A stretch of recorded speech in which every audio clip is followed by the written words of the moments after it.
이 를 알고 나면은 인슐린을 유연하게 조절하면서 식사를 자유롭게 할 수 있기 때문에 꼭 알고 계시면 좋겠습니다.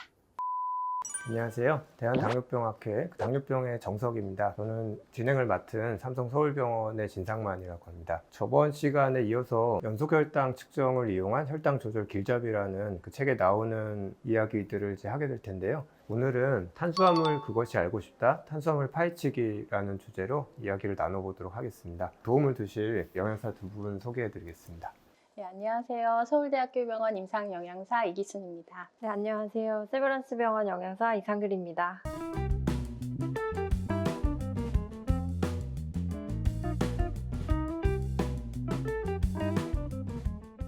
오늘은 식사에 대한 이야기를 해볼 텐데요. 식사가 그 혈당 조절에 가장 중요한 건 알고 있지만은 제일 쉬운 듯 하면서 제일 어려운 것이 식사입니다.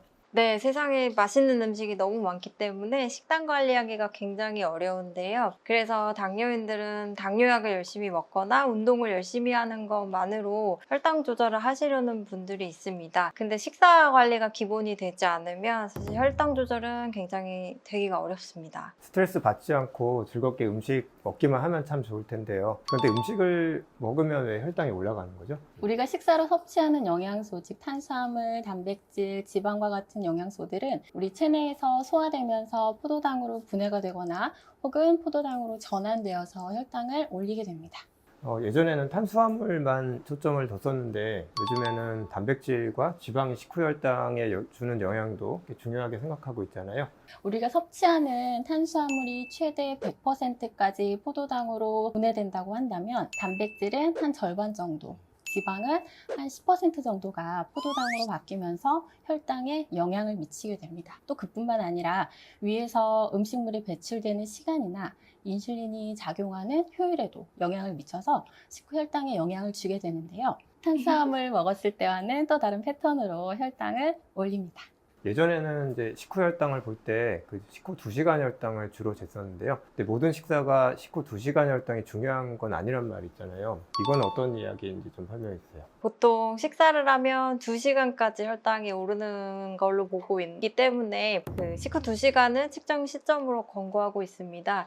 근데 이게 먹는 음식에 따라서 혈당이 오르고 내리는 시점이 다를 수가 있어요. 예를 들면 설탕이나 꿀처럼 단 음식은 먹은 뒤에 15분에서 30분 때 혈당이 최고치로 오를 수가 있고요.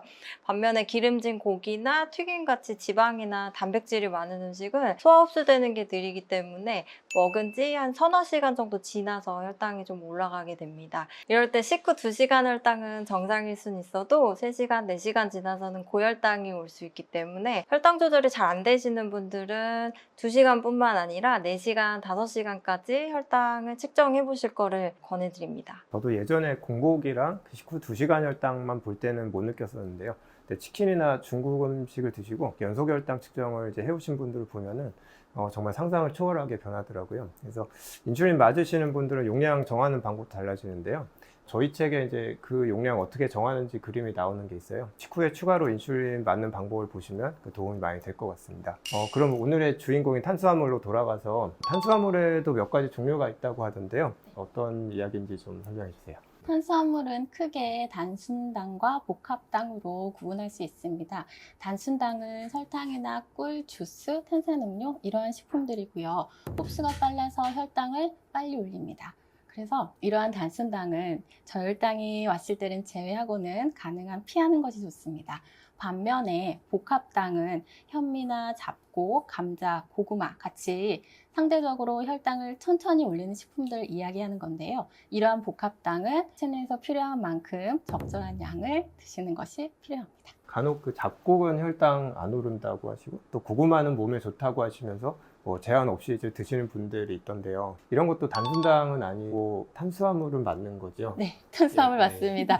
단지 식이섬유가 많아서 혈당이 천천히 올라가는 것이지 안 올라가는 것은 아니고요. 그 밖에 무기나 잡채에 들어있는 당면, 토란이나 은행 같은 식품들도 혈당을 올리는 탄수화물 식품이고요. 대추나 올리브, 토마토 같은 것들도 탄수화물 식품, 즉 과일류로 분류합니다. 지금 보시는 분들이 뭐 저것도 탄수화물이었나? 이런 음식들이 좀 나오는 것 같은데요. 탄수화물에 대한 정보를 조금 더 자세히 알 수 있는 방법이 있을까요? 네, 당뇨병 공부를 조금이라도 해보신 분들은 식품교환표라는 거를 들어보셨을 겁니다. 우리가 먹는 음식들을 이제 6가지로 구분을 해놓은 건데 그 중에서 곡류군, 우유군, 과일군 이 3가지의 탄수화물이 들어있다고 보시면 됩니다. 그럼 그 3가지를 중심으로 공부를 하면 되겠네요. 근데 음식 종류도 많고 무게도 막 다르던데 그걸 어떻게 배워야 될까요? 제가 오늘 눈대중으로 쉽게 알 수 있는 방법을 알려드리겠습니다. 우선 곡류군 같은 경우는 밥, 빵, 떡, 감자고구마, 옥수수 이런 것들이 있는데 보통 이렇게 애기 주먹만한 크기가 밥 3분의 1공기 먹는 양과 똑같은 열량이 한 100칼로리, 탄수화물이 23g 정도 들어있다고 보시면 됩니다. 그리고 우유나 두유, 요거트 같은 경우는 보통 마트에서 파는 작은 일회용 분량의 탄수화물 10g 정도 들어있다고 보시면 되고요. 그리고 과일 좋아하시는 분들은 조절하기가 쉽지 않으신데요. 보통 오므린 손바닥이 올라오는 덩어리 하나가 50칼로리, 탄수화물은 12g 정도 들어있다고 생각하시면 되시고 보통 하루에 한 줌에서 2줌 정도 되는 양을 드실 거를 권장드립니다. 흔히 우리가 먹는 백반식을 생각해보면 보통 밥에 고기, 생선, 나물 종류 이런 것들을 볼 수 있는데 그중에서 탄수화물이 들어있는 음식은 밥입니다. 밥의 양은 보통 3분의 2공기 먹는다 하면 2단위, 46g 정도의 탄수화물을 먹는다고 계산할 수 있습니다. 요즘은 밥 말고 빵으로 식사할 때도 많잖아요. 그럴 때는 어떻게 해야 되나요? 만약에 식사 때 식빵 2쪽에 우유 1컵 그리고 방울토마토 20알을 먹으려고 한다라고 하면은 빵에는 탄수화물이 46g 그리고 우유에는 10g 토마토에는 12g 해서 총 68g의 탄수화물을 먹는다고 계산을 할 수 있습니다. 그런데 요즘은 외식도 많이 하고 그 밀키트처럼 다 완성이 된 거를 많이들 이용할 때도 있잖아요. 이런 경우는 식품 교환표만 가지고 계산하기 어려울 것 같은데요. 다행히 가공식품 안에는 영양 정보들이 잘 표시가 되어 있습니다. 그래서 조금만 관심을 갖고 보시면 탄수화물 양을 쉽게 아실 수 있습니다. 다만 보실 때 탄수화물 밑에 식이섬유, 당류의 양이 같이 적혀 있는데 이게 탄수화물 양 안에 다 포함이 되는 것이라고 생각하시면 되시고 제품을 비교할 때 당류가 최대한 적은 거를 선택하시면 됩니다. 그리고 요즘은 이런 인식이 높아지면서 매장이나 업체들에서 영양 정보를 많이 제공하는 경우가 있어요. 그래서 좀 관심을 가지고 찾아보시면 쉽게 이런 영양 정보들을 얻으실 수 있을 겁니다.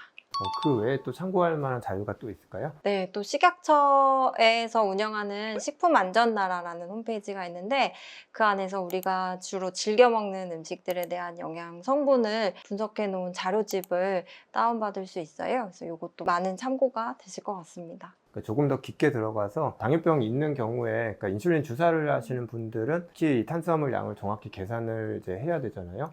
네, 그렇습니다.